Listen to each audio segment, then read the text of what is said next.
Rabbi Yochanan nous dit au nom de Rabbi Shimon Bar Yochai, léser quelqu'un par la parole, c'est plus grave que dans l'argent. Pourquoi? Parce que dans celui-ci, c'est marqué « Tu craindras l'Éternel, ton Dieu », et celui-ci, c'est pas marqué « Tu craindras l'Éternel, ton Dieu ».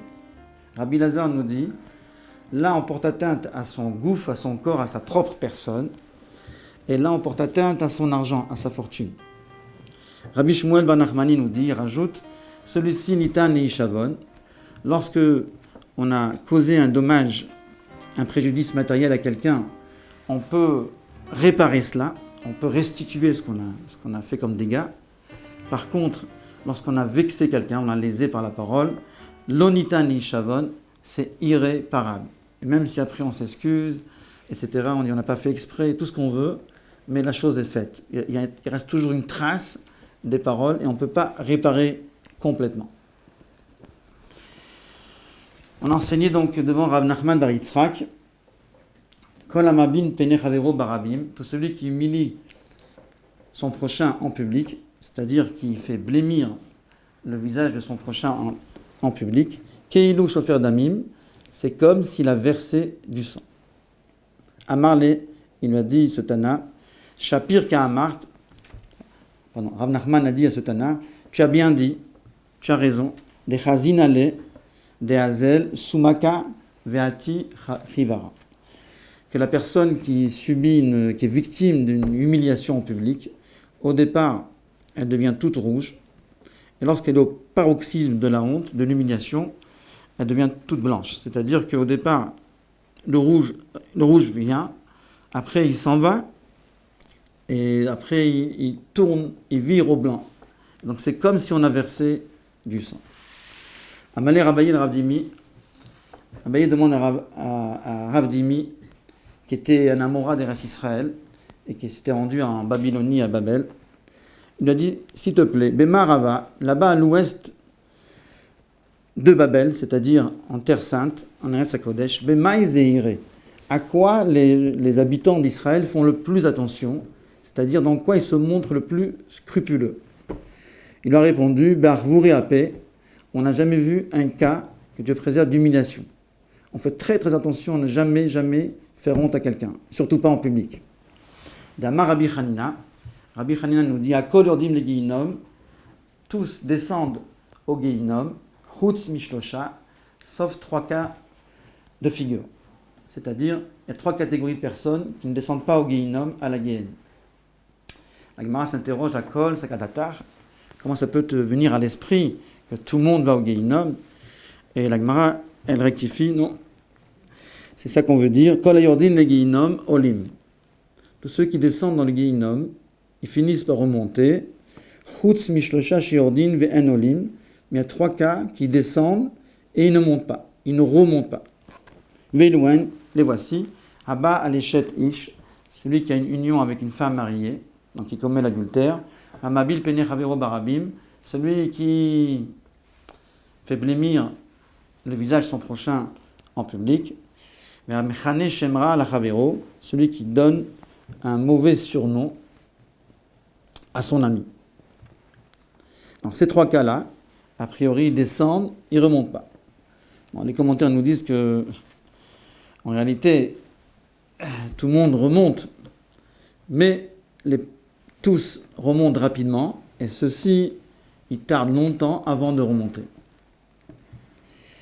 La Gemara s'interroge, Mechane Aïnou Malbin, pourquoi on met dans une catégorie différente un méfait différent, Mechane, celui qui donne un mauvais surnom? Ça revient aux mêmes choses que faire honte, faire blanchir le visage de son prochain. Pourquoi on l'a mis dans une catégorie à part?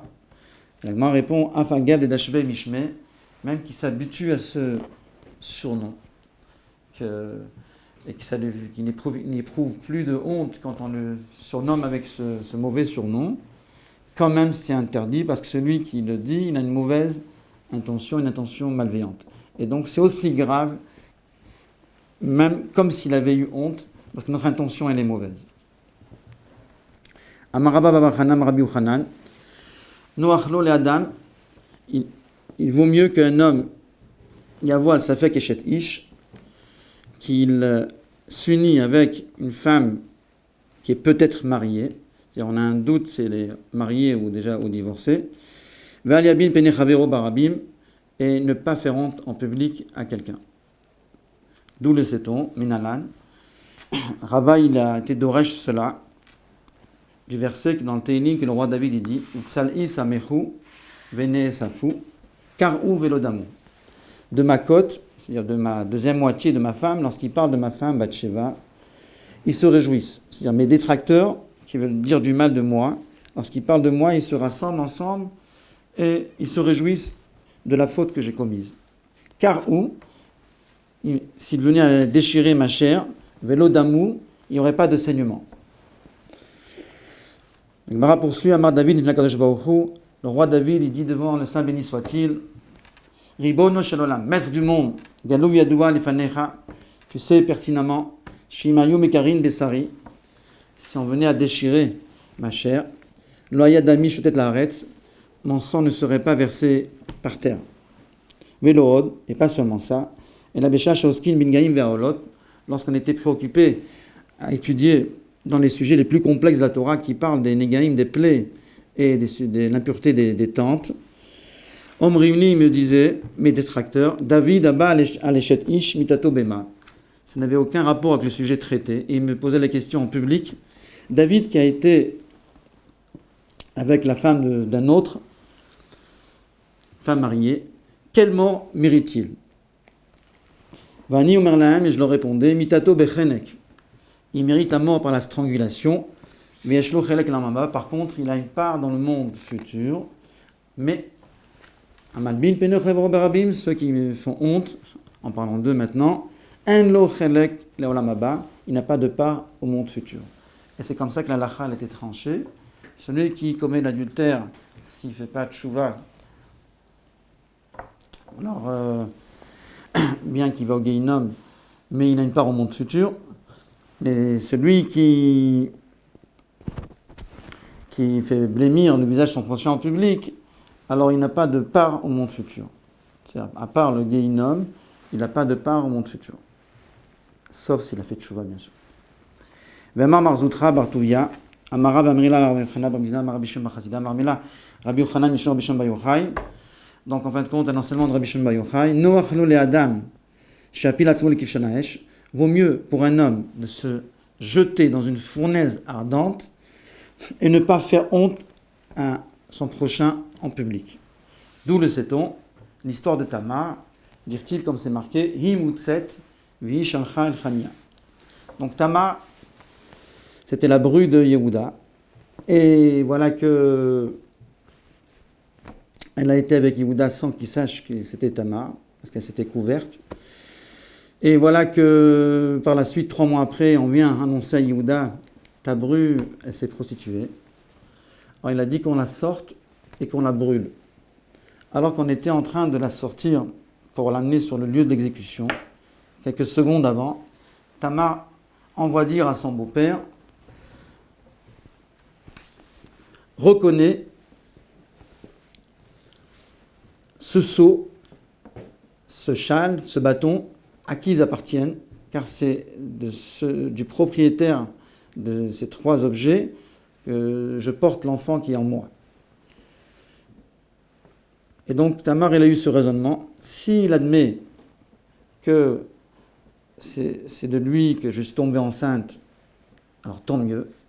Mais s'il n'admet pas, s'il ne reconnaît pas la vérité, je ne vais pas lui faire honte en public, je vais me laisser jeter dans la fournaise.